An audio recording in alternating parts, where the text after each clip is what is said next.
নাই তাকাও।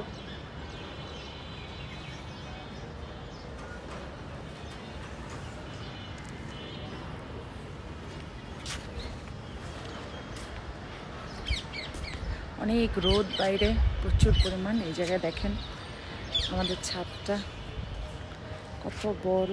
আর এই জায়গায় দেখেন পাকা মরিচ আর হলুদ শুকাইতে দিছে। তো ছাদে আসলাম অনেকদিন পর একটু রোদ তাপানোর জন্য। সো সপ্তাহে 3টা দিন অন্তত রোদ তাপানো উচিত, 15-20 মিনিট করে। সেই জন্য একটু রোদে আসছি, কারণ রোদ না তাপাইলে আসলে বডি খারাপ হয়ে যাবে, অসুস্থ হয়ে যাবে। তো আপনারা কারা কারা এরকম আমাদের মতো রোদ তাপান অবশ্যই কমেন্ট করে জানাবেন। আর এরকম কি সুন্দর ছাদে দেখেন, এই যে ওপরে দেখেন আমাদের ছাদ বাগান, ওই যে ছাদ বাগান, উপরে হচ্ছে ছাদ বাগান। তো প্রায় প্রায় আমরা রোদের ভিতরে আসি, এসে একটু হাঁটাহাঁটি করি। আমরা আবার বাইরে গেছিলাম, একটু বেড়ালাম একটু দুজন মিলে।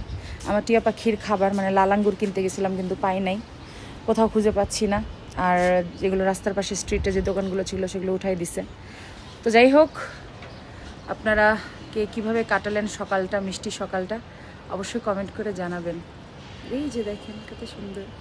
আর সবাই ভালো থাকবেন, সুস্থ থাকবেন। আল্লাহ হাফেজ।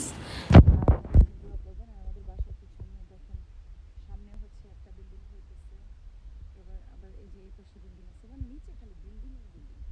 এটা আমাদের বাসার পাশে গ্যারেজ আছে। আপনাদের ভাইয়া এই যে দেখেন, আপনাদের ভাইয়া হচ্ছে এই যে জগার প্যান্টের কথা বলছিলাম, এই প্যান্টটা পরলে ওকে অনেক সুন্দর লাগে, কারণ ওর হিপ অনেক সুন্দর। না আমি একটু এদিকে হতো, ওর হিপ অনেক সুন্দর হওয়ার কারণে ওকে এই ধরনের প্যান্টে খুব স্মার্ট লাগে, খুবই হ্যান্ডসাম লাগে মাশাল্লাহ। তো দেখতেছেনই যে কীরকম লাগতেছে তাকে দেখতে। এমনিতেও সে অনেক সুন্দর মাশাল্লাহ। তো যাই হোক, সবাই আমাদের জন্য দোয়া করবেন। এখন বাসায় চলে যাব, অনেক রোদ, মাত্রাতিরিক্ত রোদ, সো এত রোদ সহ্য করতে পারতেছি না। আল্লাহ হাফেজ, আসসালামু আলাইকুম।